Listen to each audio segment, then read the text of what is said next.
رب المشرقین ورب المغربین، وہ چاند اور سورج دونوں کے مشرق اور مغرب کا مالک ہے، پھر تم دونوں اپنے رب کی کن کن نعمتوں کو اعوذ باللہ جھٹلاؤ من گے؟ الشیطان الرجیم، بسم اللہ الرحمن الرحیم۔ السلام علیکم ناظرین، بطول زہرا قائم ٹی وی کینیڈا سے پیام قرآن لے کر حاضر ہیں۔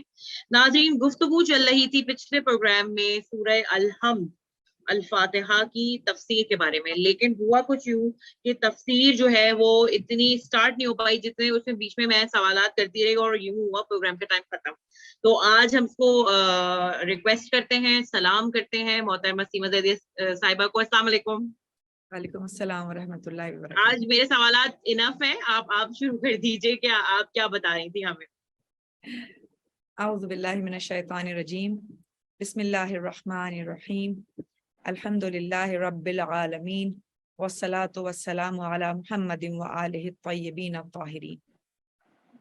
عزیزان، ہم نے سورۃ الحمد کے سلسلے میں اپنی کوشش کا آغاز کیا ہے، اور آغاز کے لیے جب ہم اس سورہ کو دیکھتے ہیں تو اس کی پہلی ہی آیت بسم اللہ الرحمن الرحیم ہے، اور اس کے بارے میں ہم نے گزشتہ ماہ رمضان کی اپنی نشستوں میں بھی کچھ تھوڑی بہت معروضات پیش کی تھیں۔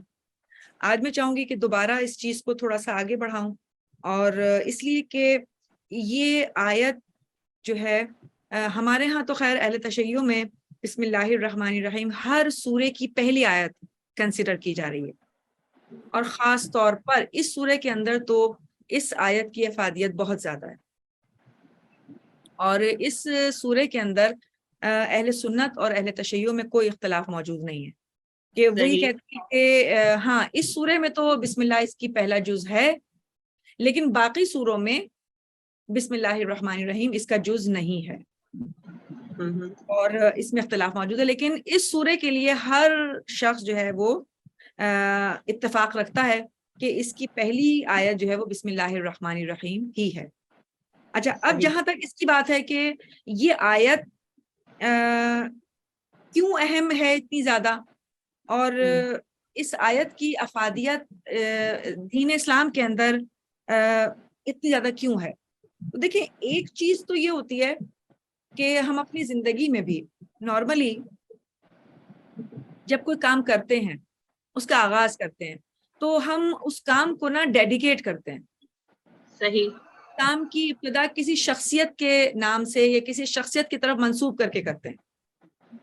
یہ ایک ہماری ایک لائلٹی شو کرتی ہے، یہ ہماری ایک محبت شو کرتی ہے اس ہستی کے لیے کہ ہم نے اپنے کام کو اس کی طرف سے یا اس کے نام سے شروع کیا۔ عموماً زندگی میں ہم اپنے کاموں کو اس طرح سے کرتے ہیں کہ یہ ایک رسم ہے، ٹھیک ہے نا؟ تو پروردگار عالم نے شاید انسان کی اس فطرت کو اس بہترین انداز میں اپنے قرآن کریم میں جگہ دی ہے، اور جس طرح سے ہم اپنی زندگی میں اپنی پسندیدہ شخصیتوں کے نام اپنے کاموں کو منسوب کرتے ہیں، تو کیا یہ بہتر نہیں ہوگا کہ اس پروگرام کو، اس کام کو اگر دوام حاصل ہو جائے، یعنی اگر ہم کسی ایسی ہستی کے نام اس چیز کو کر دیں، اس کام کو کر دیں کہ جو خود لازوال ہو، تو اگر ہمارا کام اس لازوال ہستی کے نام پر ہو جائے تو یقیناً وہ کام بھی زندہ رہے گا، وہ کام بھی لازوال بن جائے گا۔ مثال کے طور پہ جیسے مثال، یعنی مطلب کہنے کا مقصد یہ کہ پروردگار عالم نے یہاں اپنے اس پیغام کو جو آغاز کرنے کے لیے جو آیت منتخب کی ہے کہ اللہ کے نام کے ذریعے جو رحمان اور رحیم ہے، یہی مطلب ہے نا بسم اللہ الرحمن الرحیم کا، یعنی آغاز کیا جا رہا ہے، مدد طلب کی جا رہی ہے۔ یعنی علماء کہتے ہیں اس کے دو اشارے ہیں اس آیت کے اندر، ایک تو یہ کہ اللہ کے نام کی مدد سے، اللہ کے نام کی مدد سے، اللہ کی ذات کی مدد سے نہیں۔ اور یہ چیز میں نے اس سے پہلے بھی ڈیفائن کی کہ دیکھیں جب نام خدا میں اتنی بڑی طاقت ہے تو ذات خدا تک تو پہنچ ہی نہیں پائے گا کوئی، اسے نام خدا ہی اتنا جو ہے وہ کافی اور وافی بنا دے گا کہ ہماری زندگی ختم ہو جائے گی اور نام خدا کا فیض ختم نہیں ہو پائے گا۔ واہ۔ تو جب ہمارا ہر کام اللہ کے نام کے ذریعے دوام بخش ہو جائے اور اللہ کے نام کے ذریعے شروع ہو، تو پھر کیسے ممکن ہے کہ وہ کام جو ہے وہ زوال پذیر ہو جائے، یا وہ کام نامکمل رہ جائے، یا وہ کام ہمارے نقصان دہ ہو جائے، یا وہ کام ہمارے لیے کسی بھی طرح ہمارے لیے فائدہ مند نہ ہو؟ یہ ممکن نہیں ہے۔ صحیح۔ اس لیے اس آیت کو جو سرنامہ کلام بنایا گیا، اس کا بنیادی مقصد یہی تھا کہ انسان جب اپنے پروردگار کے نام کے ذریعے، اس کی مدد کے ذریعے کسی کام کو شروع کریں تو وہ ہمیشہ بابرکت رہیں، وہ ہمیشہ فائدے میں رہیں، وہ ہمیشہ طاقتور رہیں، اور ان کے کام، ان کی زندگی ہمیشہ ہمیشہ کے لیے لازوال بن جائے۔ اب یہاں پر جو آپ دیکھیں، اس کی ایک سادہ سی مثال، انبیاء و مرسلین کی زندگی۔ ہم نے ان انبیاء کو دیکھا بھی نہیں ہے، صدیاں موجود ہیں ان کے اور ہمارے درمیان، لیکن ان کا نام بھی زندہ ہے، ان کا کام بھی زندہ ہے، ان کا احترام، ان کی اہمیت، ان کا رشتہ جو خدا سے انہوں نے جوڑا، اور اپنے پروردگار کے ذریعے، ان کی مدد کے ذریعے جو کچھ انہوں نے اپنی زندگیوں میں کیا، آج من و ان ہمارے پاس اس کی تفصیل موجود ہے۔ یہ سب کیسے ہو گیا؟ یہ سب کیسے ہو گیا؟ اس لیے کہ انسان تو بہت سارے گزرے، لیکن وہی انسان اس تاریخ میں زندہ رہ گئے جنہوں نے اپنے آپ کو پروردگار سے جوڑا، صحیح، اور اس یعنی لازوال بن گئے، ان کے کردار لازوال بن گئے۔ اب یہاں پر دو باتیں اور میں کرنا چاہوں کہ ایک تو اس کی ایگزامپل کہ پروردگار عالم نے اس کو کیوں چنا۔ دیکھیں، پہلی ہی وحی جو دی گئی تھی رسول خدا پر، جو جبرائیل علیہ السلام لے کر آئے تھے، اس کا اگر آپ متن دیکھیں، اقرا بسم ربک الذی، پڑھو اپنے رب کے نام سے، یعنی یہاں پر بھی اللہ کے نام کے ساتھ ابتدا کرنی ہے اس کام کی جس کا حکم دیا جا رہا کہ پڑھو، لیکن اپنے رب کے نام سے، اپنے رب کے نام سے ابتدا کرو اس کام کی، جس نے تمہیں خلق کیا ہے، جس نے تمہیں پیدا کیا ہے۔ یہاں پر یہ بات ہوئی، یعنی کہ یہ خود ایک ایگزامپل ہے کہ جو یہ اس بات کا ثبوت دے رہی ہے کہ پروردگار عالم کے نام کی طاقت اتنی زیادہ ہے کہ جب بھی اس کے نام کے ذریعے ہم کسی کام کو شروع کریں گے، وہ کام ہمیشہ انجام تک پہنچے گا اور بخیر انجام پہنچے گا۔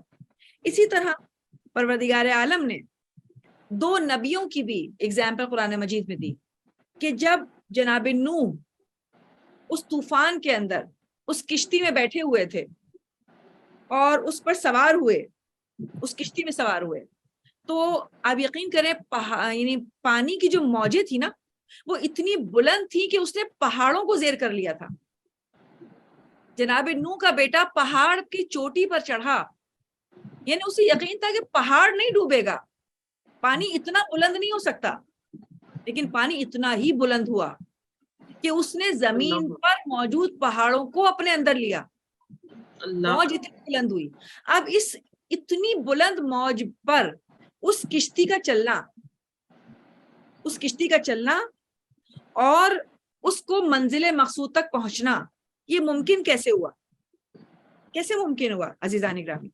یہ صرف اسی بات سے ممکن ہوا کہ پروردگار عالم نے کہا کہ سوار ہو جاؤ، وقال ارکبوا فیہا بسم اللہ مجریہا ومرساہا، کہا گیا کہ اب تم سوار ہو جاؤ اس میں اپنے رب کے نام سے، یعنی خود پروردگار عالم نے حکم دیا۔ اور یہ جملہ موجود ہے سورہ ہود کی آیت نمبر 41 میں۔ اسی طرح جناب سلیمان نے جب ملکہ سبا کو خط لکھا، صحیح، اس کا سرنامہ بھی یہ سورہ نمل میں یہ چیز موجود ہے، آیت نمبر 30، یعنی اس سورے کے اندر دو بسم اللہ ہیں، ایک تو اس سورے کے آغاز میں، اور ایک جب جناب سلیمان کا خط پروردگار عالم نے نقل کیا تو بعین ہی پورا خط اسی طرح نقل کیا گیا اور کہا گیا انہو من سلیمان، یہ سلیمان کی جانب سے ہے، وَإِنَّهُ بسم اللہ الرحمن الرحیم، اور بے شک یہ ہے. یعنی اب وہ جو خط کا متن جب شروع ہوا تو اس میں پہلے یہ لکھا گیا بسم اللہ الرحمن الرحیم. یعنی یہ وہ آیت ہے کہ جو ہر دور میں، ہر زمانے میں، ہر نبی کے لبوں پر تھی. واہ. اور اس جملے کی طاقت کا اندازہ اس بات سے لگایا جا سکتا ہے کہ ہر نبی کو اپنے کاموں میں کامیابی عطا ہوئی، اس لیے کہ انہوں نے اپنے کاموں کا آغاز اس جملے سے کیا، اس کی رحمانیت کو پکار کر، اس کی رحیمیت کو پکار کر کہ پروردگار میں تیرے نام سے تیری مدد چاہتا ہوں. اب یہاں پر مفسرین کہتے ہیں کہ دیکھیں یہ دو الگ الگ باتیں ہیں، مدد طلب کرنا اور کام کا شروع ہونا. یعنی اگر یہ کہا جائے کہ میں اللہ کے نام کی مدد سے جو رحمان الرحیم ہے، یا میں اللہ کے نام کے ذریعے شروع کرنا چاہتا ہوں جو رحمان الرحیم ہے، وہ کہتے ہیں بہرحال ان دونوں کی بازگشت آخرکار ایک ہی چیز پر پہنچے گی کہ کام کا آغاز اللہ کے نام کے ذریعے کیا جائے. تو یہ جو ہے وہ بسم اللہ الرحمن الرحیم کا اصل جو تھا بیک گراؤنڈ تھا. لیکن ایک چیز تاریخ میں ہوئی جو نہایت افسوسناک ہوئی، اس لیے کہ جب ہم مختلف تفاسیر کو اٹھاتے ہیں تو تمام اہل سنت کی تفاسیر میں سورہ حمد کے ذیل میں تو یہ موجود ہے کہ نہیں، یہ آیت سورۃ الحمد کا باقاعدہ جز ہے اور اس کی پہلی آیت ہے، لیکن باقی سوروں کے اندر اس آیت کو جز کی حیثیت حاصل نہیں ہے، اس لیے کہ یہ سورہ حمد میں ذکر ہو چکی اور یہ اب اس وقت کا جز نہیں ہے، بلکہ اگلی آیت سے اس کو شروع کیا جائے. لیکن تاریخ کے اندر یہ چیز موجود ہے کہ ایک دن معاویہ نے اپنی حکومت کے زمانے میں نماز جماعت پڑھوائی اور اس نماز جماعت میں بسم اللہ نہیں پڑھی. تو نماز کے بعد ان کے پیچھے نماز پڑھنے والوں میں مہاجرین بھی تھے اور انصار بھی تھے. انہوں نے نماز کے بعد ان کو پکار کر کہا کہ کیا معاویہ نے بسم اللہ کو چرا لیا ہے یا بھول گیا ہے؟ یعنی کیا دانستہ طور پر بسم اللہ کو ترک کیا یا غلطی سے یہ کام کر گیا؟ اس پر جب اتنی بڑی اپوزیشن سامنے آئی تو انہیں وہ نماز دوبارہ پڑھانی پڑی. لیکن اس کے بعد ایک باقاعدہ طور پر یہ تحریک شروع کی گئی اس آیت کی حقیقت کو، اس آیت کی اہمیت کو کم کرنے کے لیے. اور شاید اس کا محرک وہ جملہ ہو امیر کائنات کا کہ جس میں میرے مولا نے کہا کہ تمام کتاب کا نچوڑ سورۃ الحمد میں ہے اور سورۃ الحمد کا نچوڑ بسم اللہ الرحمن الرحیم میں ہے اور اس آیت کا نچوڑ اس بائے بسم اللہ میں ہے کہ جو اس آیت کے شروع میں ہے. دیکھیں اصل آیت ہے اسم اللہ، اللہ کا نام جو رحمان الرحیم ہے. یعنی جو با ہے یہ ہے مدد. با کا مطلب ہے مدد، استعانت، ذریعہ، وسیلہ. آپ غور کیجئے، اکثر بچے بھی شاید اس بات کو سوال کریں کہ آخر یہ بائے بسم اللہ کو کیوں کہا گیا؟ مولا نے یہ کیوں کہا کہ میں بائے بسم اللہ کا وہ نقطہ ہوں؟ کیوں کہا گیا؟ یہ میرا بھی سوال ہے. نقطے کے ذریعے با پہچانی جا رہی ہے. اگر نقطہ ہٹا دیں گے تو با پہچانی نہیں جائے گی، یعنی با کا مفہوم ختم ہو جائے گا. یعنی یہ جو لیٹرز ہیں عربی میں یا اردو میں با، تا، سا، یہ لیٹرز یعنی یہ نقطوں کی وجہ سے پہچانے جاتے ہیں. اگر یہ نقطہ پیچھے لگ جائے تو با، اگر اوپر آ جائے دو تو تا.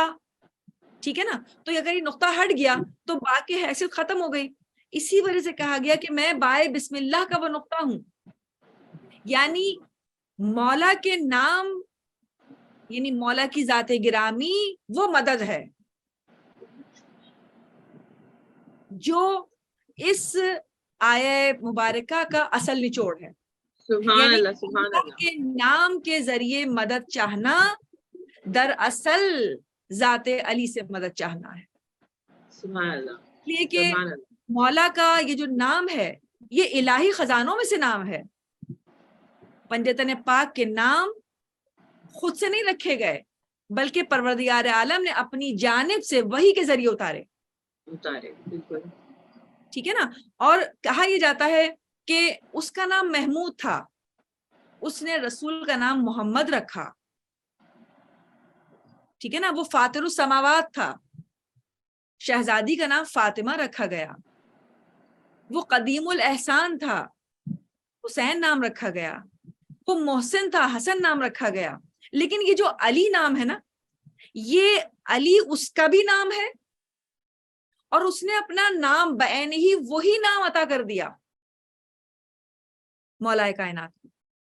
دیکھیں محمود اور محمد میں فرق ہے, لیکن علی نام وہ ہے جو اس کا بھی نام ہے, اور مولا کو بھی وہی نام عطا کیا گیا ہے. اس نام کے اندر بہت بڑی طاقت ہے.